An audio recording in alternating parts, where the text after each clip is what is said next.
The scale of the landforms might throw you off. It's hard to tell how big or small things are. This alcove in Navajo sandstone is 100 feet tall and just as deep. In the lower left corner, you might be able to make out a panel of human handprints painted in ochre. This natural shelter, like most around here, was formed by water. The pale white splotches in the back are where groundwater seeps out, enough to moisten the rock and cause it to fall. The process is known as spring sapping.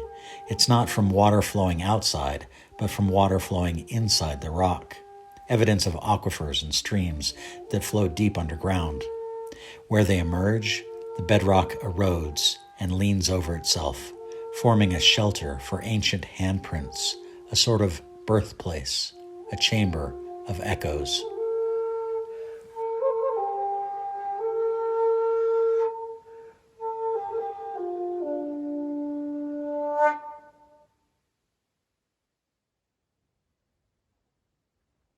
When you travel here, like we were doing for a week with a Crow Canyon group, one thing becomes clear.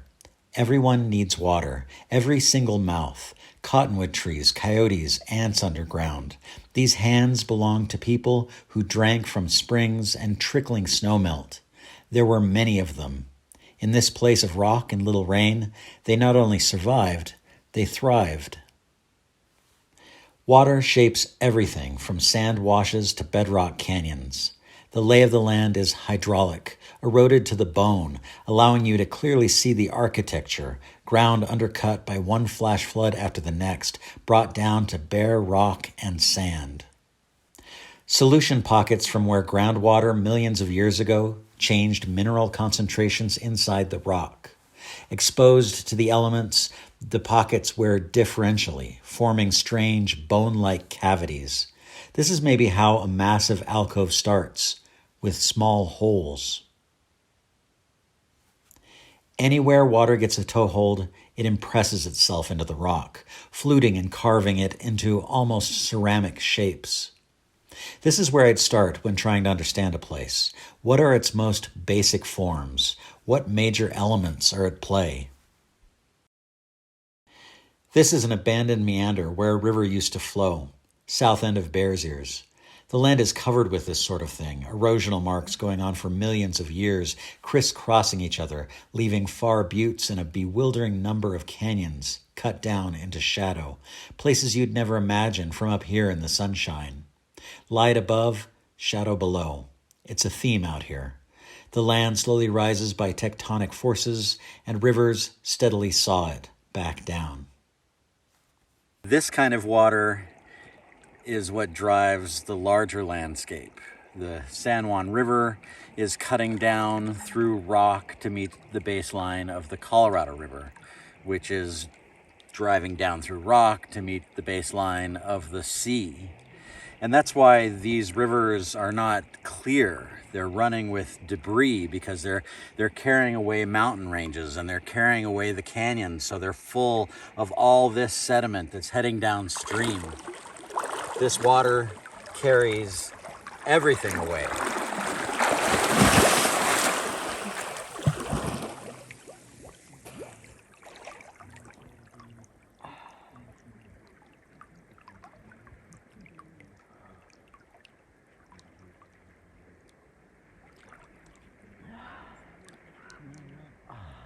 The river flows by this cliff dwelling.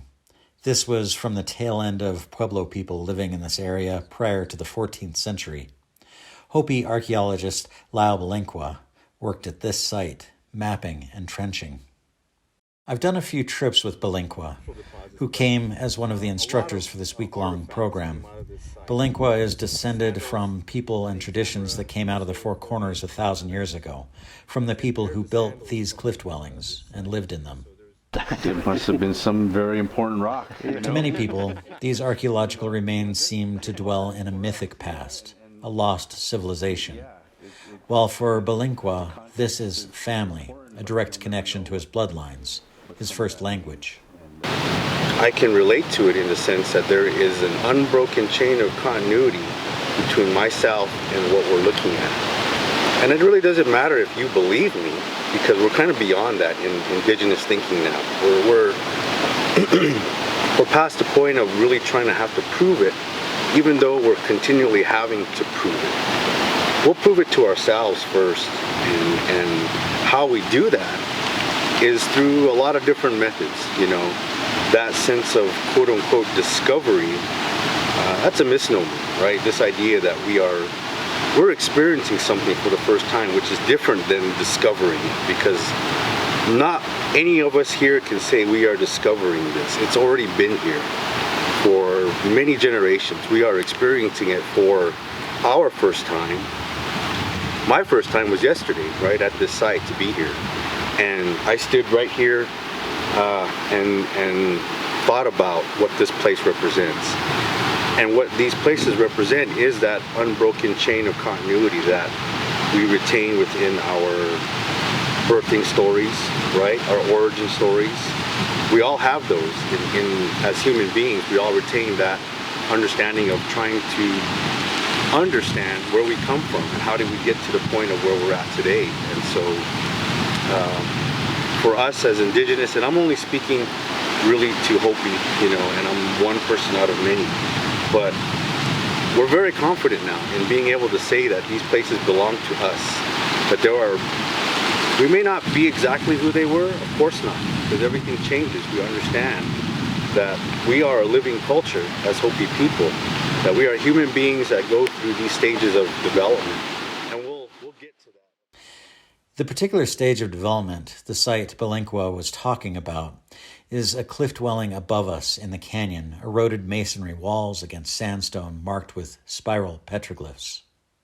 As I've talked with people from Hopi and Zuni, I've learned the spiral is not seen as a simple symbol.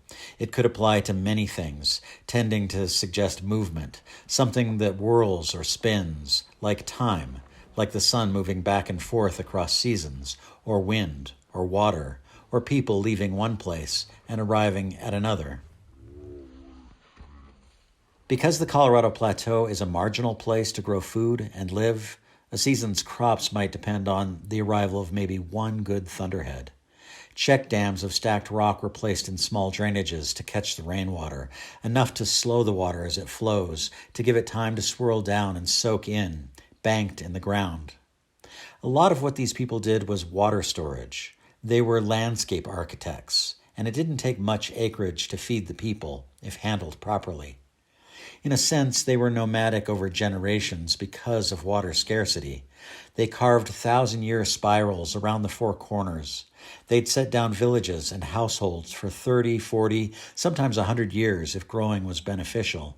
But inevitably, the land would dry, and people would pull up stakes, moving to a different microclimate, higher or lower in elevation. They left places where rain wasn't falling and went to places where it was. This leaves the land etched with their migrations, spirals looping in and out of each other. They left archaeological evidence of trade routes, connections from Utah over to places like Chaco in New Mexico, or Mesa Verde in Colorado, or the Canyon region in Arizona with its enormous cliff dwellings in shadowed canyons. Trade routes brought shells from the sea 800 miles away and live macaws from the tropics. This is the place of breadcrumbs, footprints everywhere. Again, Lyle Balenquah. The sites, the ancestral sites, the rock art, the pictographs, the artifacts, even the burials that are left in place in some of these places, they're all metaphorical footprints within our culture, and that's how we refer to them, is that they were left upon the landscape to verify what our oral histories talk about. Our oral histories talk about these movements of these different clans, right? So when Jonathan was talking about these different time frames of this site versus, the Comb Wash Great House, what was the relationship, on a very micro level, of the social organization of those people. For Hopi, we relate to these as movement of clans, right? So even though in 2021 we call ourselves Hopi, Hopi is kind of a modern designation for who we are. That term Hopi didn't exist back in this day because they hadn't become Hopi yet. They were still learning how to become Hopi. And we'll talk more about that philosophy later. But Balenquah mentions Jonathan. That would be Jonathan Till, archaeologist and curator at the Edge of the Cedars Museum in Blanding. He was along as an instructor as well, somebody who I've walked with for days out here, sleeping on the ground, watching storms roll in, talking about the relationship between sites and time frames. We've been doing this together for decades. Like Balenquah, Till draws his maps in the dirt. E-shaped room block, probably with a couple of big pit houses out here. Just a wonderful example of that architecture type that we see, especially over there in the McPhee area. It just reminds us of this big Mesa Verde tradition idea that extends back into the Pueblo 1, certainly, and of course in the Basket Maker 3. Our job is to take the science to the ground, not to stay holed up inside, but to see the places we are studying, to understand them with our senses. You see rock art at the back end of some overgrown canyon, and you know that it carries a specific meaning. You can see it wasn't random doodling. Where it was placed in the canyon, on the cold and dripping side, is possibly related to a traditional Zuni story about a hero and a duck who entered the underworld together. This back-end canyon may have been a symbolic location of that underworld. Jonathan Till often talks about a vertical cosmology in this landscape, dry desert on top and dripping underworld below. We live where the above and below meet, what for Hopi is called the fourth world, clouds above and aquifers below. It feels like a birth story here. If it's a flash flood coming out of nowhere, it's water born out of the clouds. If this little drainage here full of, did you see all the milkweed growing down there? Yeah. This place is alive. This is a birthplace. Nacimiento de agua, the birthplace of water, the name of a spring. That this is where water is born. One of the key architectural features in the ancient Pueblo world is the kiva, a circular masonry structure built into the ground, and you climb down a ladder to enter it. The walls curve around you, the ceiling a dome of corbelled wood. You might see this whole landscape as kivas nested inside of kivas, and where you find water is at the bottom. In a sense, architecture matched their landscape and their worldview. Every kiva has a hole or a small depression in the floor called a sipapu. This is the connection between the world above to the world below. And here we are, between the two.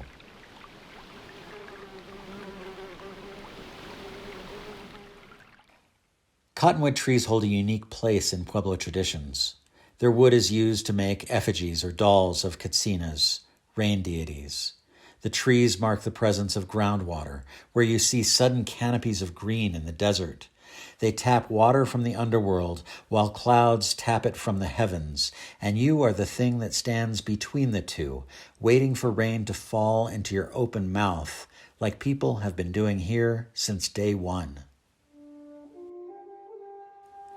The Bears Ears that first peoples lived in was, in many ways, the same as it is now, just as dry, just as wet.